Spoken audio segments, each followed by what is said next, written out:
আসসালামু আলাইকুম। আশা করি যে যেখান থেকে দেখতেছেন সবাই ভালো আছেন। আজকে জকিগঞ্জ বাজারে বনফুলের সামনে একজন ব্যক্তি প্রতারণার শিকার হয়েছেন। আপনারা তানোর মুখ থেকে শুনতে পারবেন। বলেন। ভাই, আমার নাম আব্দুল সবুর। আমার বাড়ি রতরগঞ্জ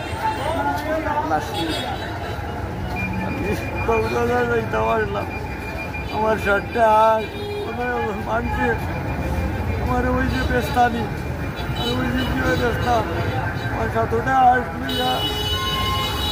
কত বেচতাম আমি ওই যে স্বাস্থ্য করি না 600 করি কিন্তু 600 টাকা ভুলাইয়া 4200 টাকা দাম করিয়া মালিক মাদনা একটা মাদনা দিয়া ওই যে ওটাই সেখানে যদি 1/2 ঘন্টা করে এখন পর্যন্ত মানুষও নাই আর আমার সেটাও নাই, আসো নাই।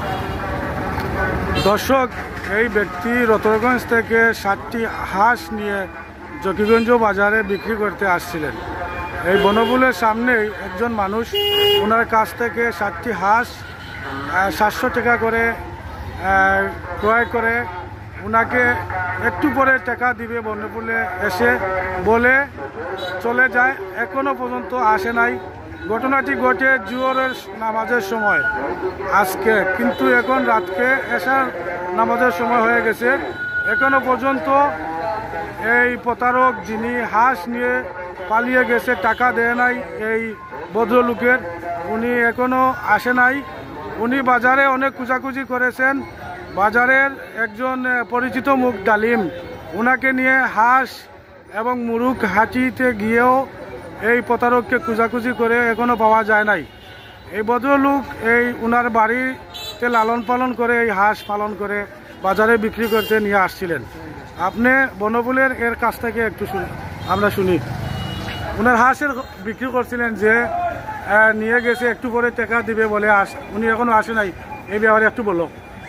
হাঁস এখন পরে আমাদের দোকানে তারা আসছেন, আসার পর উনি বলছেন টাকা নিয়ে আমরা নাম আছি, আমরা চিনি না, এখান থেকে দাবি নিচ্ছেন। নেওয়ার পরে জিজ্ঞা করছেন উনি আপনার উনি আপনার চাষা নি, আমার চাষা আমার সেখানে দিবা, তাই একটু করে সেখানে বাদে দিবা, বাদা উনি আর আসেন।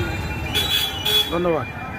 আসলে উনি খুবই মর্মাহত, খুব কষ্ট পেয়েছেন যে জকিগঞ্জ বাজারবাসীর কাছে বিচার চেয়েছেন, আল্লাহর কাছে বিচার চেয়েছেন, কারণ ওনার 60টি হাঁস নিয়ে পালিয়ে গেছে, টাকা দেয় নাই। ধন্যবাদ সবাই।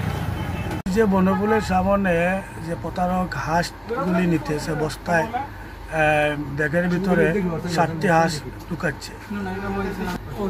এই যে প্রতারকের মুখটা বরাবর দেখা যাচ্ছে না। এই প্রতারক 60টি হাঁস ক্রয় করে টাকা না দিয়ে পালিয়ে গেছে জকিগঞ্জ বাজারের বনফুলের সামনে থেকে।